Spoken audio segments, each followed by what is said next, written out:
Hello students, ये हमारा interference का नेक्स्ट लेक्चर है। कल हमने अपने लेक्चर में आपको समझाया था कि अगर S1 और S2 जो दो सोर्स हैं उनसे जो वेव्स जाती हैं उनमें फेज़ डिफरेंस या तो जीरो होना चाहिए या फेज़ डिफरेंस कांस्टेंट होना चाहिए। ठीक, तो इंटरफेरेंस जो पैटर्न बनेगा वो सस्टेंड बनेगा। इसके अलावा अगर एम्पलीट्यूड सेम है तो कंट्रास्ट अच्छा होगा। कल के लेक्चर पहले देखें तब इसको देखना आप। तो और अगर फ्रिक्वेंसी सेम होनी चाहिए, वेवलेंथ सेम होनी चाहिए। हम इस टाइप के सोर्स को जिसमें कि फेज डिफरेंस कांस्टेंट हो या फेज डिफरेंस जीरो हो, हम कोहेरेंट सोर्सेज बोलते हैं। ठीक, तो कोहेरेंट सोर्स बनाने के लिए जनरली क्या करते हैं कि जब आप यंग डबल स्लिट एक्सपेरिमेंट में जो आप ये सोर्स बनाते हैं S1 और S2, यहाँ पर ये S1 और S2, तो यहाँ जो सोर्स रखते हैं इसी सोर्स से दो सोर्स सेपरेट बना लेते हैं, क्योंकि एक ही वेव फ्रंट यहाँ दो पार्ट में डिवाइड हो जाता है। जिससे क्या होता है कि S1 और S2 में जो फेज डिफरेंस, कल हमने लास्ट में डिटेल में डिस्कशन किया है कि अगर S इन दोनों के सेंटर पर होगा तो यहाँ फेज डिफरेंस जीरो होगा, और अगर S ऊपर नीचे रख देंगे यहाँ पर तो यहाँ फेज डिफरेंस कांस्टेंट बन जाएगा, जो कि फिर स्क्रीन पर भी वो फेज डिफरेंस रहेगा। यानी कि जब कोई वेव स्क्रीन पर आती है यहाँ पर, तो यहाँ पर किसी भी पॉइंट पर जो फेज डिफरेंस है वो किस पर डिपेंड करेगा? एक तो इनिशियल फेज डिफरेंस पर जो कि S1 और S2 पर है, और इसके बाद जो यहाँ जाने में फेज डिफरेंस बनेगा आगे उस पर भी डिपेंड करेगा। ठीक, तो यहाँ पर नोट करें, आगे लिखिए द फेज डिफरेंस, कल ही में कंटिन्यू करना है। The phase difference between light waves at a given time, the phase difference between light waves at a given time and in a given position depends on, हाँ, screen के ऊपर जो कोई point है उस पर जो फेज डिफरेंस है वो क्या किस किस पर डिपेंड करेगा? एक तो इनिशियल यहाँ पर, और फिर इसके बाद जो आगे ट्रेवल करेगा, दो पर डिपेंड करेगा। ठीक, तो डिपेंड्स ऑन, नीचे लिखें first point, initial phase difference, initial phase difference between the two sources, initial phase difference between the two sources S1 and S2, initial phase difference between the two sources S1 and S2. Second point, phase difference on account of, phase difference on account of difference in path length, difference in path length, यानी कि जो wave यहाँ पर जाएगी इनमें phase difference, और screen पर आपने जब कोई पॉइंट जनरल लिया है तो इसमें जो पाथ डिफरेंस है इन दोनों का सम होगा, नेट फेज डिफरेंस।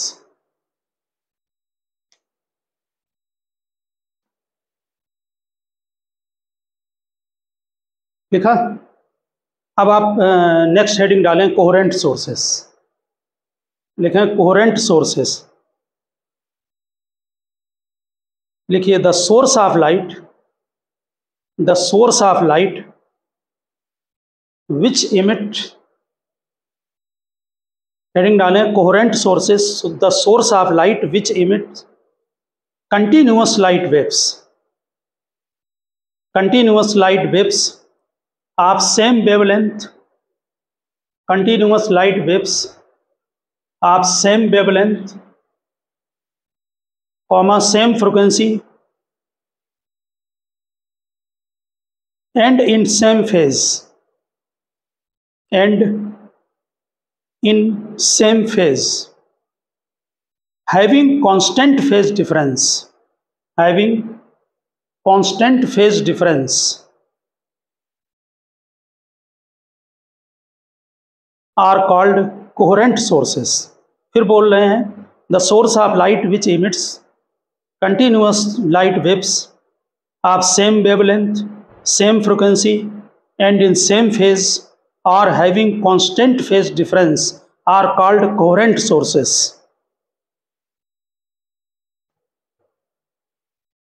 ठीक, जो कोहेरेंट सोर्स होते हैं उनको जो बनाने के मेथड हैं वो एक तो यही है कि आप सिंगल सोर्स को दो पार्ट में डिवाइड कर लें। जैसे हमने यहाँ एक सिंगल सोर्स एस था, इसी से जो वेव फ्रंट जा रही थी उसको दो पार्ट में डिवाइड कर लिया। तो लिखें method of finding coherent sources. Number 1, single source can be split into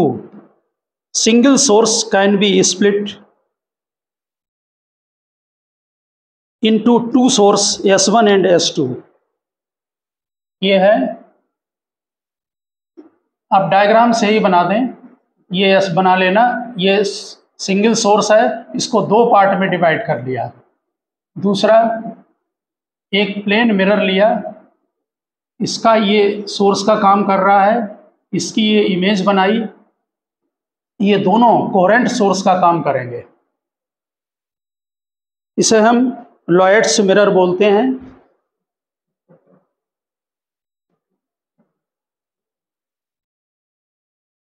कई मेथड है, हमारे यहाँ जो सिलेबस में है वो केवल फर्स्ट मेथड है।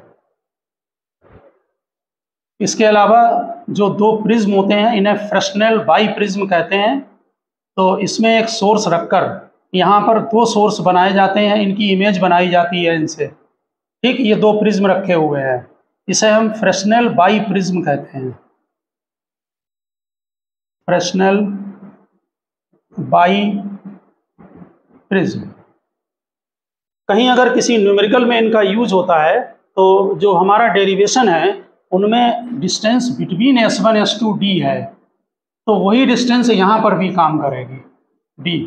यानी कोई फर्क नहीं पड़ेगा, आप केवल ये मेथड हैं प्रोड्यूस करने के, ये फ्रेस्नेल बाई प्रिज्म। इसके अलावा अगर हम किसी लेंस में हम दो मटेरियल ले लें, ऊपर का रिफ्रैक्टिव इंडेक्स μ1 है और नीचे μ2 है, तो इसकी यहाँ पर दो इमेज बनेंगी। जितने रिफ्रैक्टिव इंडेक्स होते हैं उतनी इमेज बनती हैं, एक S1 और एक S2। हम इससे भी बना सकते हैं।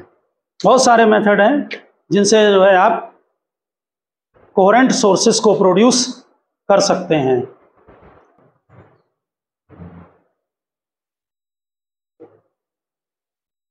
अब आप हेडिंग डालें, two independent sources of light can not be coherent. Two independent sources of light can not be coherent. Board का बहुत कॉमन क्वेश्चन है, तो सभी लोग जो हैं वो इसको तैयार रखना। Two independent of light source can not be coherent. इसका मीनिंग ये है कि जो हमारे सोर्स हैं S1 और S2, हम ऐसा नहीं कर सकते हैं कि यहाँ पर दो अलग अलग सोर्स रखने हैं, ठीक। तो आप इसके लिए पहले इसको समझने की कोशिश करें। होता ये है कि जो लाइट के सोर्स होते हैं, चाहे वो बल्ब हो या फायर हो, कोई भी चीज़ हो, उसमें कुछ एटम्स, कुछ करोड़ एटम्स समझ लें, बहुत सारे एटम्स क्या होता है at a time excited states में होते हैं। देखिए, जो इलेक्ट्रोमैग्नेटिक वेव्स हैं आप मॉडर्न फिजिक्स में पढ़ेंगे, उनके जनरेशन का केवल एक ही मेथड है कि न्यूक्लियस के चारों तरफ जो इलेक्ट्रॉन रिवॉल्व करते हैं वो जब अपने जंप करके, जैसे अब बाहर से एनर्जी मिली, यहाँ से इलेक्ट्रॉन जंप करके हायर स्टेट में चला गया, उसके बाद जब जंप करके वापस आते हैं अपनी ओरिजिनल स्टेट में या इसके नीचे, तो इसमें जो वेवलेंथ का एनर्जी का जो डिफरेंस है E, उसमें h न्यू और न्यू होता है c/λ। इस वेवलेंथ की वेव्स को इमिट कर देते हैं। ये जनरल प्रिंसिपल है, यानी कहीं भी इलेक्ट्रोमैग्नेटिक वेव्स इमिट होगी तो इसका मतलब है कि इलेक्ट्रॉन एक्साइटेड स्टेट में गए और वापस आए तो पल्स निकालेंगे। यानी कि ओरिजिनली ये होता है कि लाइट के सोर्स कंटिन्यूअस लाइट वेव्स का इमिशन नहीं करते हैं। प्रैक्टिकली क्या होता है कि किसी सोर्स से एट ए टाइम ऐसे करके पल्स निकलती हैं बहुत सारी ये, और इन पल्स में आपस में कोई फेज रिलेशनशिप नहीं होता है। इसका मतलब ये जो पल्स इमिट होती हैं ये आपस में खुद इनकोहेरेंट होती हैं, ये कोहेरेंट नहीं होती हैं, ठीक। तो यहाँ पर ध्यान दें, जब यहाँ सोर्स पर अगर हम इंडिपेंडेंट सोर्स रख देंगे, पहले हम आपको नोट करा रहे हैं, समझा रहे हैं, उसके बाद आप उसको थ्योरी पे लिखा देंगे कि कोहेरेंट सोर्सेस जो हैं वो टू इंडिपेंडेंट सोर्स कोहेरेंट क्यों नहीं होते हैं। तो ज़रा इसको समझने की कोशिश करें कि अगर मान लीजिए हमने ये स्क्रीन है और यहाँ पर हमने दो इंडिपेंडेंट सोर्स रख दिए, तो जो लाइट यहाँ पर जाएगी इसमें से क्या होगा कि इंडिविजुअल ये पल्स इमिट करेंगे। पल्स हमने आपको अभी बना के दिखाई थी कि ऐसे करके ऐसे पल्स इमिट होती हैं, इनमें आपस में कोई फेज रिलेशनशिप नहीं होता है। तो एक तो ये है कि हो सकता है कि ये डिस्टेंस कम है और ये ज़्यादा है, हो सकता है कि यहाँ से कोई पल्स निकल कर वो यहाँ से निकल जाए आगे और तब तक ये पल्स जो है यहाँ पर जब पहुँचे तो ये पहले से ही आगे निकल चुकी हो। इसका मतलब क्योंकि पल्स आए, पल्स का पता नहीं, ये पल्स इमिट हुई फिर दूसरी पल्स आई फिर अगली पल्स आई, इनमें कोई आपस में रिलेशनशिप नहीं होगा और यहाँ पर फेज कंटिन्यूअस चेंज होगा। क्योंकि जो पल्स आ रही हैं वो बहुत सारी इनफाइनाइट पल्स हैं, इसलिए जो है यहाँ पर जो है जो पल्स यहाँ से निकलेंगी उनमें कोई आपस में फेज रिलेशनशिप नहीं है, ठीक है ना, इंडिपेंडेंट पल्स निकलती हैं। और एक बात ध्यान रखना, जैसे जब बहुत सारी पल्स, ये आगे नोट कराएंगे, जब बहुत सारी पल्स यहाँ से जाती हैं तो उनमें जो फेज डिफरेंस होगा वो डिफरेंट अलग अलग होगा, यानी 0 से लगाकर 2 पाई तक होगा कि किसी में 10 डिग्री का, किसी में 20 डिग्री का। और इसका अगर एवरेज आप लेंगे साइन और कॉस का वो 0 होता है। इसलिए यहाँ पर क्या होता है, अगर इंडिपेंडेंट सोर्स रख दो तो जनरल इल्यूमिनेशन आता है स्क्रीन के ऊपर, यहाँ कोई इंटरफेरेंस पैटर्न नहीं बनता है। अब आप क्या करते हैं, जब एक सोर्स से दो सोर्स बना लेते हैं तो नेचुरल है कि उनमें फेज डिफरेंस कांस्टेंट हो जाएगा या 0 होगा। तो इंडिपेंडेंट अगर सोर्स आप रखते हैं तो उनसे कोई भी इंटरफेरेंस पैटर्न नहीं बनता है। अब आप इसे नोट करें क्योंकि ये बोर्ड में आता है, इसलिए ठीक से इसकी थ्योरी को आप लिखिए। Every source of light is made up of a very large number of atoms. Every source of light is made up of a large number of atoms. Light is emitted by atoms in discrete steps. Discrete मतलब step by step, एक pulse निकली फिर दूसरी। Light is emitted by atoms in discrete steps. After emitting a short light pulse,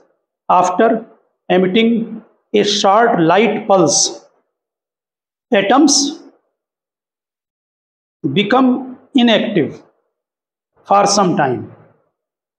After emitting a short light pulse, atoms become inactive for some time. It again gain energy by some interaction and becomes active and emits another pulse of light and becomes active and emits another pulse of light. हमने जो para लिखाया उसका meaning है कि जैसे atoms ने एक pulse ये निकाली तो एटम्स क्या है, वहाँ पर इनएक्टिव हो गया, यानी कि इलेक्ट्रॉन अपनी ओरिजिनल स्टेट में वापस आ गया। इसके बाद उसको एनर्जी, क्योंकि बॉडी हीटअप है तो उसे जब बाहर से एनर्जी मिली तो फिर एक्साइटेड में पहुँच गया, फिर जब वापस आएगा तो फिर पल्स निकालेगा। समझ गए होंगे बात को आप लोग। तो अब नेक्स्ट उसमें लिखें, at a particular time a particular group of atoms is active. At a particular time a particular group of atoms is active and rest are inactive. At a particular time a particular group of atoms is active and rest are inactive. Active time is of the order of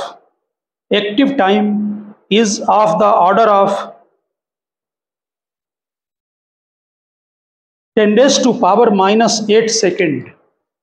10 power minus 8 second. Active time is of the order of 10 raised to power minus 8 second. During this period, a wave train of several meters is emitted. ये हमने बना रखी wave train, wave train of several meters is emitted. Light coming from ordinary source. Light coming from ordinary source is a collection of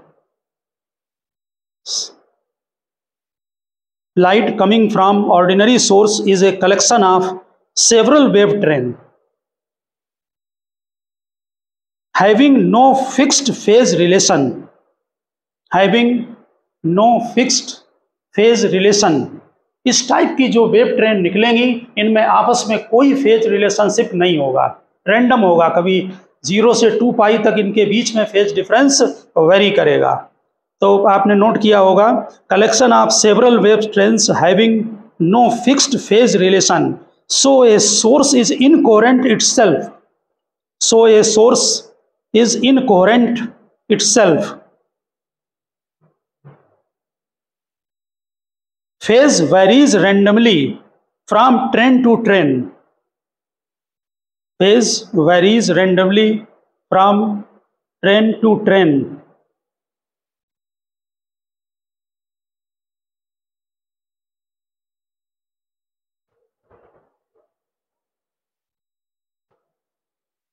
The position of maxima and minima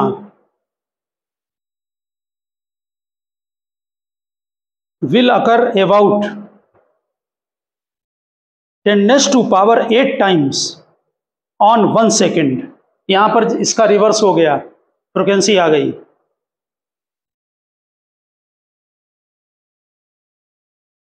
Position of maxima and minima will occur about 10⁸ times in 1 second.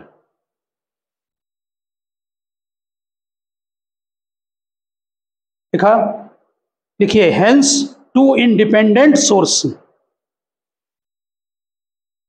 The phase difference changes randomly. Phase difference changes randomly.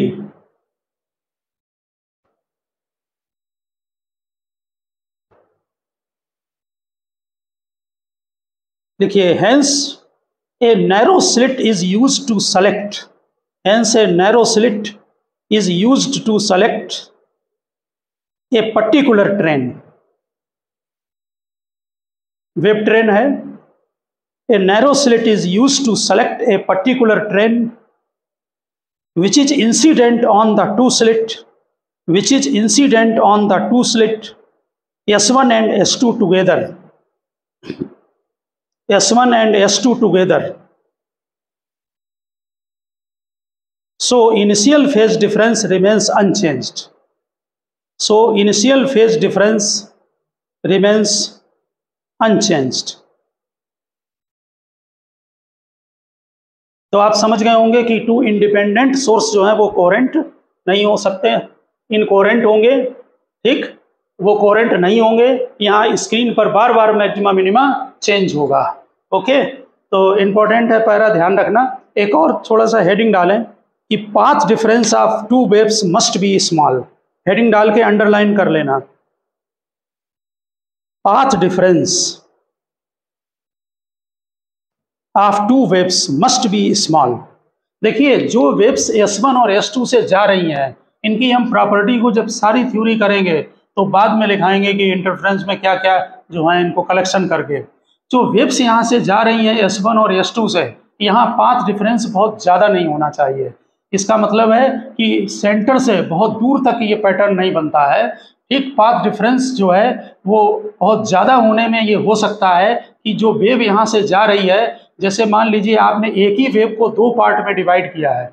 Okay, तो ध्यान से समझना कि जब यहाँ एक wave को 2 part में आपने डिवाइड किया है तो उससे जो वेव्स यहाँ पर जाएंगी तो हो सकता है कि ये डिस्टेंस कम है और ये डिस्टेंस बहुत ज़्यादा है, तो पल्स यहाँ से बाहर निकल जाए, तब तक दूसरी पल्स पहुँचे। ठीक, इसलिए पाथ डिफरेंस बहुत ज़्यादा नहीं होना चाहिए उनके बीच में। तो नोट करें नीचे, path difference between two waves should be small. Path difference between two waves should be small because wave trains are finite. Because wave trends are finite.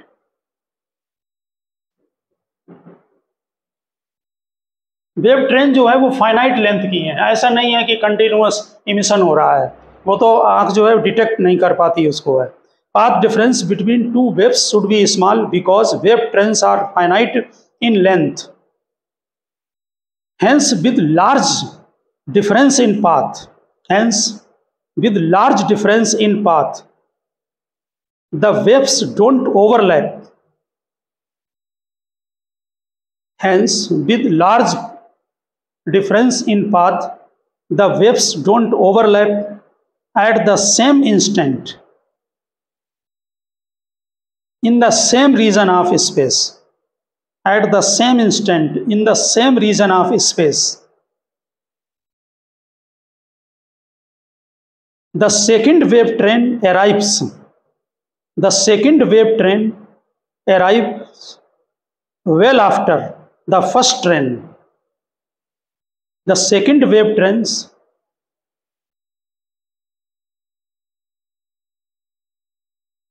arrives well after the first train has already passed. यानी पहली train पास हो गई तब दूसरी पहुंचेगी वहां। First train has already passed. Hence no interference pattern take place. Hence no interference pattern take place. तो आप यहाँ पर समझ गए होंगे कि बेटर है कि एक सोर्स से दो सोर्स बना लिए जाएं और वो सोर्स कोहेरेंट हो जाएंगे। और एक फ़ायदा ये है, अगर आप एक सोर्स से दो सोर्स बना लेते हैं तो ऑटोमेटिकली देखिए frequency same, amplitude same, wavelength same, phase difference constant, सारी कंडीशन सस्टेंड इंटरफेरेंस की हमें गेन हो जाएंगी। इसलिए कोहेरेंट सोर्स बनाना बेटर है। अब आप हेडिंग डालें condition for constructive and destructive interference. वैसे हम कंडीशन में आपको बता चुके हैं ओरल लिखकर, लेकिन यहाँ पर इसका डेरिवेशन है condition for constructive and destructive interference. ये हमारा जो हमने पहले ये बनाया है, ये सोर्स S है जो फर्स्ट उसमें डायग्राम में, और दूसरा सोर्स हमने S1 और S2 लिए हैं। ये S1 और ये S2, ये हमारा स्क्रीन है। यहाँ से ये वेव पहुँचेगी और यहाँ से जो पल्स इमिट होंगी वही पल्स आपकी डिवाइड हो गई आकर। आप समझ गए होंगे, डायग्राम इसके पहले हम बना चुके हैं। यहाँ से जो वेव जा रही है, देखिए यहाँ से जो वेव जाएंगी उनका डिस्प्लेसमेंट यहाँ जब पहुँचेंगी तो हम इससे रिप्रेजेंट कर रहे हैं y = a sin omega t minus kx।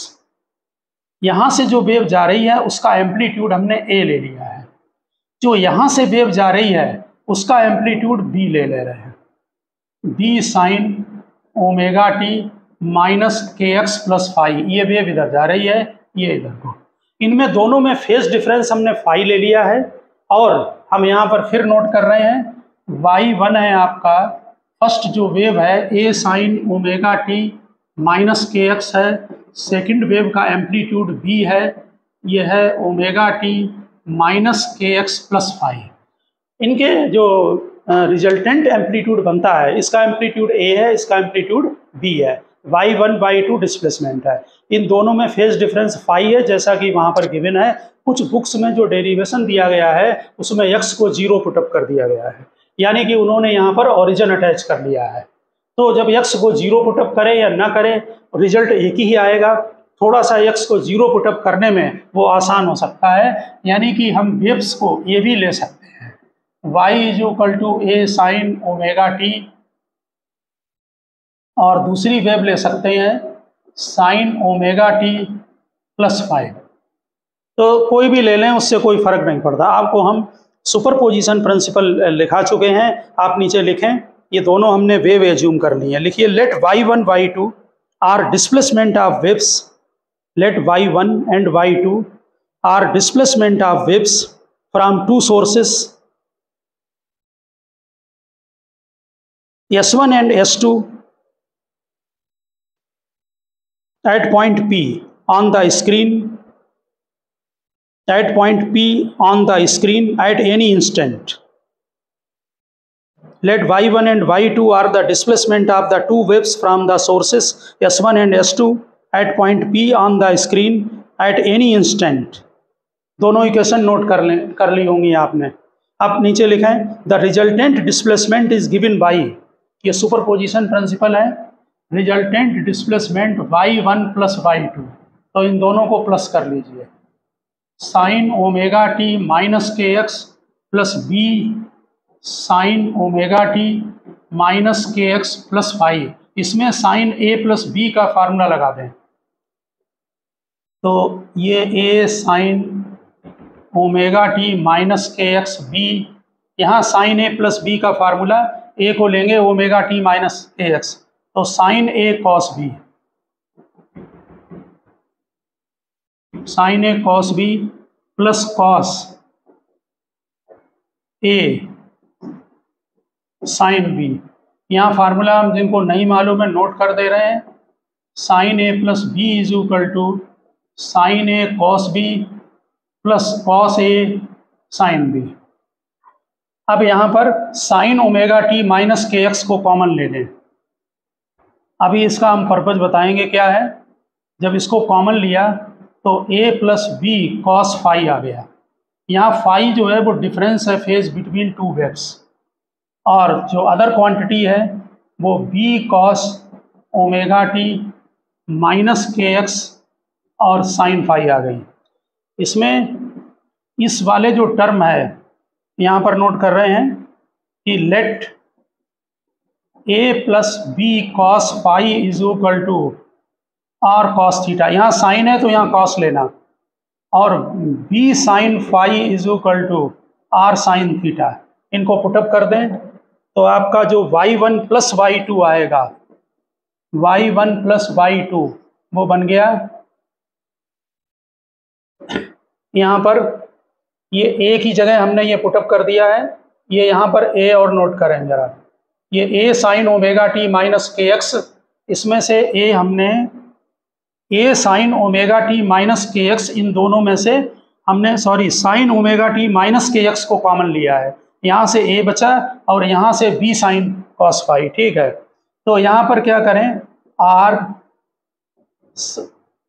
Sign, पहले टर्म में ध्यान दें, पहले टर्म में r sign omega t minus k x और कॉस थीटा प्लस r को कॉमन ले लेना, फिर cos omega t minus k x और r यहाँ पर कॉमन ले चुके हैं साइन थीटा।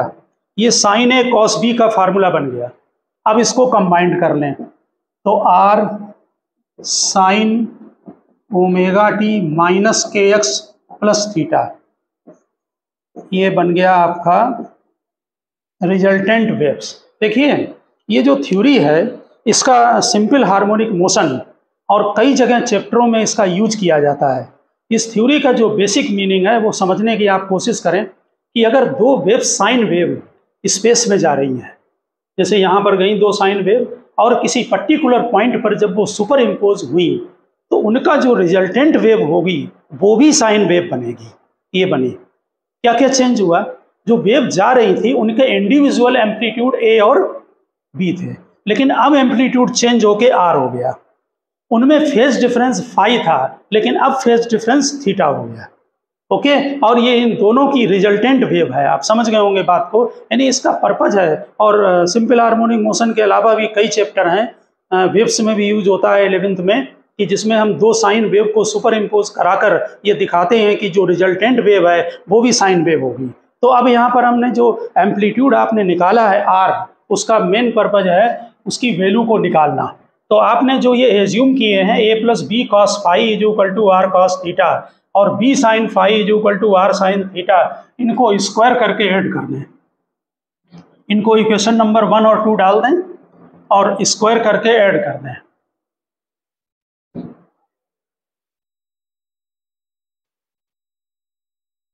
दो साइन वेव सुपर इम्पोज होकर जो रिजल्टेंट वेव बनी वो भी साइन वेव बन गई।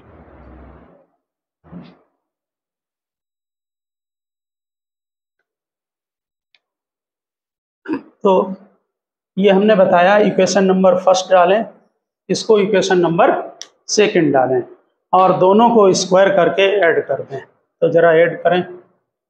यहाँ पर लेफ्ट हैंड साइड में r cos square theta, r square sine square theta, ये हमने राइट साइड को पहले लिख दिया लेफ्ट में। अब इसका स्क्वायर करें a प्लस बी के cos फाई का, तो a square B square cos square phi plus 2ab cos phi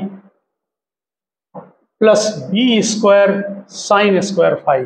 यहाँ पर आर स्क्वायर को कॉमन ले लें तो r square is equal to a square B square. इसमें देखें जो हम अंडरलाइन कर रहे हैं इसमें से बी स्क्वायर को कॉमन ले लिया है ये और इसमें से, तो ब्रैकेट में आ गया cos square phi plus sine square phi, तो A square plus B square plus 2ab cos phi. ये हमारा टर्म बन गया, ये रिजल्टेंट एम्पलीट्यूड का रिजल्ट आ गया। यहाँ पर ये 2ab cos फाई, तो resultant amplitude R equals A square B square plus 2ab cos phi. ये फार्मूला आपको लर्न रखना है रिजल्टेंट एम्पलीट्यूड का, जिससे कि आप कैलकुलेशन कर सकें। ठीक, और हम इसको हटा रहे हैं अब यहाँ से, क्योंकि अब फार्मूले आप नोट करें फटाफट।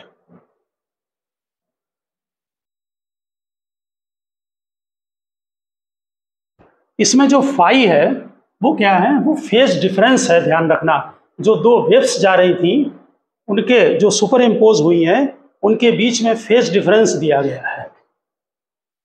तो ये जो आपने यहाँ पर कैलकुलेशन किया है, इसमें हमने बताया था कि इंटेंसिटी जो होती है वो एम्पलीट्यूड के स्क्वायर के प्रोपोर्शनल होती है। आई लिख दें इंटेंसिटी प्रोपोर्शनल टू एम्पलीट्यूड का होल स्क्वायर। वैसे हम आपको नॉलेज के लिए ये बात बता दें कि इंटेंसिटी का जो जनरल फार्मूला है वो ये है, आप नोट करना चाहें नोट कर लें, 11th का है 1/2 रो डेंसिटी है, omega square, omega angular frequency है, एम्पलीट्यूड का होल स्क्वायर और वेलोसिटी वेव की, ये v वेव वेलोसिटी है, a एम्पलीट्यूड है, ओमेगा एंगुलर फ्रिक्वेंसी है, रो डेंसिटी है। यहाँ से ये लिया जाता है इंटेंसिटी प्रोपोर्शनल एम्पलीट्यूड का स्क्वायर। हमने यहाँ पर कैपिटल ए लिख दिया है, उधर स्मॉल ए लिख दिया है, ठीक है ना। तो इसमें यहाँ पर ध्यान देना कि जो अगर हम इस इक्वेशन में अगर इंटेंसिटी को इक्वल करेंगे तो के ए स्क्वायर होगा, तो ये जो आपकी इक्वेशन है इसमें के को मल्टीप्लाई कर देते हैं, तो k r square is equal to k a square k b square plus twice k a b cos phi, और रिजल्टेंट इंटेंसिटी आई है, इसको I1 ले लें, यानी यहाँ पर अब हम I1 लिख ले रहे हैं, ठीक, और I2 किसके इक्वल हो गया, के बी स्क्वायर के, और रिजल्टेंट इंटेंसिटी I इक्वल हो गई के आर स्क्वायर के। तो I is equal to I1 plus I2, इसमें रूट लग जाएगा क्योंकि यहाँ स्क्वायर नहीं है, ठीक, तो root I1 root I2 cos phi. अगर यहाँ कन्फ्यूजन हो तो I1 I2 की वैल्यू डाल देना, ये आ जाएगा। तो ये बन गया आपका इंटेंसिटी का फार्मूला, ये और ये फार्मूला एम्पलीट्यूड का, दोनों फार्मूले आप डन कर लें और फिर नीचे लिखें condition for constructive interference, condition for constructive interference. देखिए जहाँ पर कंस्ट्रक्टिव इंटरफेरेंस होगा वहाँ पर इंटेंसिटी मैक्सिमम होगी, एम्पलीट्यूड मैक्सिमम होगा। इसका मतलब है कि जो कॉस फाई की वैल्यू है वो आपकी 1 होगी, और वैसे कॉस 0 1 होता है, ठीक है ना। लेकिन आप जनरल वैल्यू यहाँ पर लिख सकते हैं। तो अगर cos फाई 1 है, जिसको कि हम फर्स्ट लेक्चर में डिस्कस कर चुके हैं, तो फाई 0 होगा, 2 पाई होगा, 4 पाई डॉट डॉट, इसका मतलब है जनरल वैल्यू 2n पाई होगी, जहाँ n इज इक्वल टू 0 1 2 3 होगा। नंबर डालते जाएं, आती जाएगी वैल्यू। वैसे भी फर्स्ट लेक्चर के बिना ये लेक्चर समझना टिपिकल है। और इसी तरह से पाथ डिफरेंस, हमने पाथ डिफरेंस फार्मूला आपको कल करा रखा है, lambda upon 2 pi into phi होता है, ये n लैम्डा बन जाएगा, यानी 2 पाई लैम्डा के इक्वल होता है, जो कि कल डिस्कस किया जा चुका है। तो पाथ डिफरेंस n लैम्डा बनेगा, जहां n की वैल्यू यही होगी 0 1 2, ठीक। ये कॉन्स्ट्रक्टिव इंटरफेरेंस होगा, यहाँ पर इंटेंसिटी मैक्सिमम होगी, और यहाँ एम्पलीट्यूड देखें मैक्सिमम एम्पलीट्यूड होगा। कितना होगा मैक्सिमम एम्पलीट्यूड, कॉस फाई की जगह 1 डाल दें, तो फिर ये a प्लस बी का होल स्क्वायर बन गया, और रूट ले लेंगे तो मैक्सिमम एम्पलीट्यूड आपका जो है वो r max a plus b हो गया। इसी तरह से इंटेंसिटी मैक्सिमम, यहाँ पर भी cos फाई 1 डालें तो फिर ये root I 1 plus root I 2 का होल स्क्वायर बन गया, यानी कि root I 1 plus root I 2 इसका ये होल स्क्वायर बन गया। ये हमने मैक्सिमम इंटेंसिटी और मैक्सिमम एम्पलीट्यूड, आर को लिख देना मैक्स, मैक्सिमम एम्पलीट्यूड होगा, ठीक है। और इंटेंसिटी में ध्यान रखना, आप इंटेंसिटी में जो आपने फार्मूला यहाँ लिखा है, आप यहाँ पर k लिखकर ये भी लिख सकते हैं a प्लस बी का, यहाँ देखिए इनका होल स्क्वायर हो जाएगा, क्योंकि इंटेंसिटी एम्पलीट्यूड के स्क्वायर के प्रोपोर्शनल है, क्योंकि ये आपका a प्लस बी है एम्पलीट्यूड, इसका स्क्वायर करें तो इसके भी इक्वल होगा। समझ गए होंगे बात आपको, नीचे लिख दें इसके कंस्ट्रक्टिव इंटरफेरेंस में। The intensity of light at a point is maximum. Intensity of light at a point is maximum if path difference is zero. If path difference is zero or an integral multiple of. If path difference is zero or an integral multiple of lambda. Condition board में पूछी जाती हैं, अगर derivation नहीं भी ध्यान हो तो रिजल्ट ध्यान रखना जरूर इसका जो है, ठीक। इसके बाद नोट करें destructive interference, condition for destructive interference. Destructive interference होगा जहां पर लाइट की इंटेंसिटी कम होगी। इसका मतलब है कि cos फाई की वैल्यू कितनी होनी चाहिए, -1। तो नेचुरल है यहाँ -1 होगा तो फिर ये a माइनस बी हो जाएगा, जैसा कि कल हमने डिस्कस किया था। लिखिए कंडीशन फॉर डिस्ट्रक्टिव इंटरफेरेंस। तो डिस्ट्रक्टिव इंटरफेरेंस के लिए cos फाई -1, तो फाई होगा पाई, 3 पाई, 5 पाई एटसेट्रा। इसका मतलब 2n-1 पाई, यहाँ पर n की वैल्यू कहाँ से डालेंगे, 1 से, 1 2 3, और कल बताया था 2n+1 भी ले सकते हैं, उसमें n 0 से स्टार्ट कर दो। पाथ डिफरेंस कितना होगा, पाथ डिफरेंस डेल्टा x, ये आपका पाई मतलब λ/2, 3 λ/2। इसका मतलब यहाँ पर जो आपने ये वैल्यू बनाई है, जनरल वैल्यू क्या होगी, ट्वाइस n-1 λ/2, ये जनरल वैल्यू बन गई। और ये जो रिजल्टेंट एम्पलीट्यूड बनाया है ये मिनिमम कितना होगा, यहाँ cos फाई की जगह -1 डालें तो फिर ये a माइनस बी का होल स्क्वायर हो जाएगा, ठीक। यानी कि ये आपका वैल्यू हो जाएगी a² + b² -2ab, इसलिए r minimum is equal to a minus b. हमने स्क्वायर यहाँ लगा दिया है, रूट ले लें, ये आ जाएगा a माइनस बी, ठीक है। और इंटेंसिटी मिनिमम ये आपका √I1 माइनस √I2, बिल्कुल उसी की तरह एक ही जगह डालने का होल स्क्वायर बन जाएगा, ठीक। आपने ये ऑलरेडी यहाँ पर कैलकुलेट कर चुके हैं इंटेंसिटी का फार्मूला, ठीक है ना। तो इंटेंसिटी आपकी √I1 माइनस √I2 का होल स्क्वायर, या a माइनस बी का होल स्क्वायर।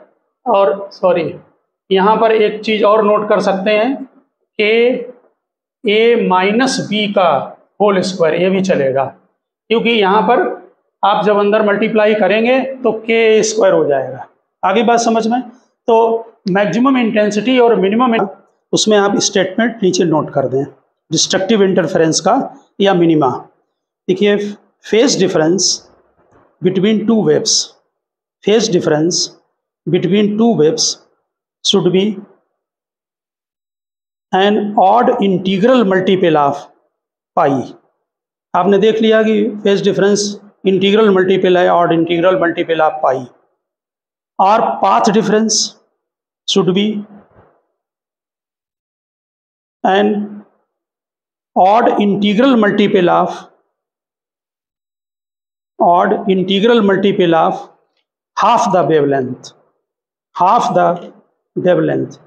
अब आपने जो अभी फार्मूले नोट किए थे उसमें ज़रा ध्यान देना कि आपने आर मैक्स लिखा है ए प्लस बी और आर मिनिमम, एम्पलीट्यूड कितना आपने मिनिमम लिखा अभी ए माइनस बी, तो इनका रेशियो लिखेंगे r max upon r minimum, ये बन गया a plus b upon a minus b. ठीक है, ये आपका एम्पलीट्यूड का हमने रेशियो बना दिया है। ठीक इसी तरह से आप मैक्सिमा और मिनिमम इंटेंसिटी का रेशियो बना सकते हैं, I max upon I minimum. Intensity amplitude के स्क्वायर के प्रोपोर्शनल है, इसलिए ए प्लस बी का whole square upon a minus B का होल स्क्वायर। और यही आप जरा ध्यान देना, फार्मूले में आप √I1 प्लस √I2 का होल स्क्वायर डिवाइडेड बाई, ये अभी ड्राइव कर चुके हैं, हमने केवल इनको डिवाइड किया है, I1 या I2 का होल स्क्वायर।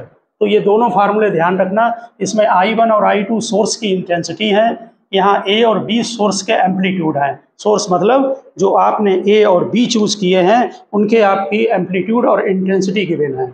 इसी फार्मूले में आप नेक्स्ट पॉइंट में नोट करें, पॉइंट डाल के लिख दें, अगर A = B हो जाएगा तो नेचुरल है कि जो मिनिमम इंटेंसिटी है वो 0 हो जाएगी। ठीक है, मिनिमम इंटेंसिटी 0 हो जाएगी। ये जो हमने दो सोर्स बनाए हैं आपके यहाँ पर बना रहे हैं, एक सोर्स S1, दूसरा सोर्स S2, यहाँ भी इंटेंसिटी I0। नेक्स्ट पॉइंट में ये डायग्राम बनाना, यहाँ भी इंटेंसिटी I0, यहाँ भी इंटेंसिटी I0। इसका मतलब हमने दोनों सोर्स की इंटेंसिटी को इक्वल ले लिया और एम्पलीट्यूड भी इक्वल है।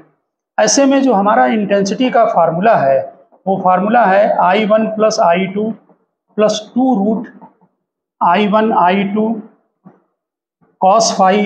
अब इसमें I1 I2 की जगह I0 डाल दें, तो I0 plus 2I0 cos phi. Check कर लेना, या I0 मल्टीप्लाई करेंगे तो स्क्वायर का रूट ले लिया तो I0 हो गया, तो इंटेंसिटी बन गई। ये बहुत इंपॉर्टेंट फार्मूला है बोर्ड के लिए। यहाँ पर 2I0 cos फाई। अब 2I0 को कॉमन ले लें तो ये बन गया आपका 1 प्लस cos फाई। अब ट्रिग्नोमेट्री से cos फाई की वैल्यू पुटअप कर दें, तो 2I0 1 plus 2 cos square 5/2 minus 1, ये देखिए 1 कैंसिल हो गया और ये आ गया 4I0 cos स्क्वायर 5/2।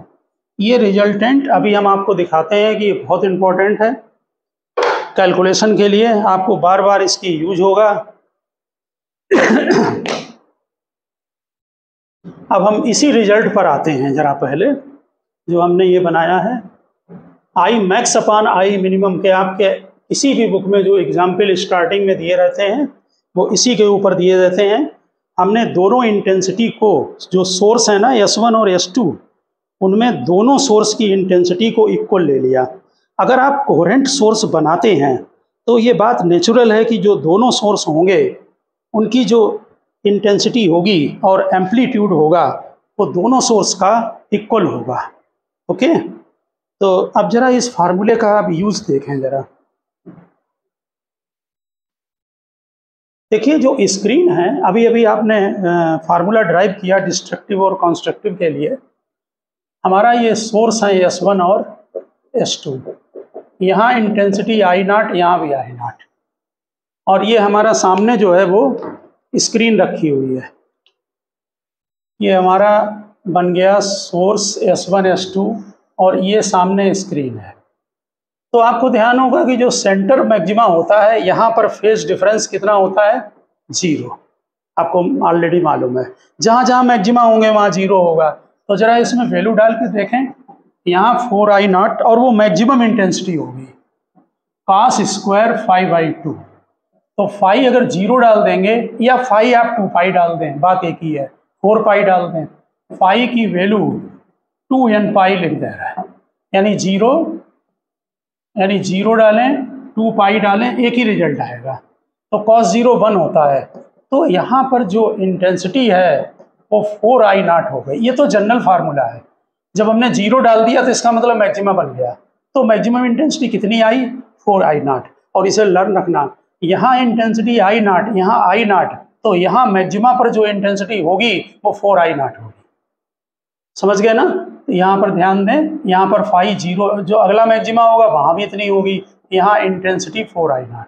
ठीक इसी तरह से अगर आप मिनिमा की बात करेंगे तो मिनिमा पर जब आप डालेंगे तो फाई को कितना डालेंगे, पाई, तो फिर cos 90 0, और मिनिमा पर इंटेंसिटी 0 होनी भी चाहिए क्योंकि वहाँ A इक्वल टू आपने B ले लिया है, एम्पलीट्यूड 0 हो गया तो वहाँ इंटेंसिटी भी 0 हो गई। लेकिन आप अदर किसी पर, जैसे मान लो आपको फेज डिफरेंस दे दिया गया 90 डिग्री, तो आप बहुत आसानी से वहाँ इंटेंसिटी कैलकुलेट कर सकते हैं। ठीक, 4 आई नॉट 90 मतलब ये 45 हो जाएगा, 5/2 है, और cos 45 1/√2 होता है, 1/√2 का स्क्वायर 1/2, यानी कि यहाँ इंटेंसिटी 2 आई नॉट होगी। यानी हमने कल आपको समझाया था कि स्क्रीन के ऊपर यहाँ फेज डिफरेंस अगर 0 है तो इसके बाद फेज डिफरेंस कहीं पर पाई होगा, फिर 2 पाई होगा, नीचे फेज डिफरेंस पाई होगा, और फिर यहाँ पर 2 पाई होगा। तो जरा हम पाई 2 पाई इधर लिख रहे हैं जिससे हम उधर तुम्हें इंटेंसिटी दिखा सकें। जरा देखना बात को, और डायग्राम भी बनाना है इसको, तो आपको ध्यान रहेगा। जब जहाँ पर इंटेंसिटी पाई होगी वहाँ पर जहाँ फेज डिफरेंस पाई होगा वहाँ इंटेंसिटी 0, क्योंकि वहाँ 90 आ जाएगा। इसके बाद जहाँ 90 डिग्री का मतलब आपने 5/2, ठीक, जहाँ 90 डिग्री होगा वहाँ इंटेंसिटी 2 आई नॉट। अब आप इससे समझ गए होंगे कि ऐसे यहाँ पर जहाँ पर फेज डिफरेंस 5/2 वहाँ इंटेंसिटी 2 आई नॉट। इसमें आप समझ गए होंगे कि जब 0 डिग्री है तो 4 आई नॉट, और यही आई मैक्स है। ठीक, तो धीरे धीरे इंटेंसिटी कम होगी। 90 पर 2 आई नॉट, पहले कहीं आई नॉट होगी, फिर 2 आई नॉट होगी, फिर यहाँ इंटेंसिटी 0, फिर इंटेंसिटी बढ़ने लगेगी। फिर जब 3 पाई पर पहुँचेंगे आप, ये पाई जब यहाँ पाई प्लस समथिंग पर, तो ये फिर 2 आई नॉट बनेगी कहीं पर, और फिर यहाँ आके फिर 4 आई नॉट। ऐसे इंटेंसिटी यहाँ पर भी, यहाँ इंटेंसिटी कितनी हो जाएगी 2 पाई पर 4 आई नॉट। समझ गए ना? ये फार्मूला से आप किसी भी फेज डिफरेंस पर इंटेंसिटी को कैलकुलेट कर सकते हैं, और क्वेश्चन भी हैं आपके यहाँ, ठीक है ना?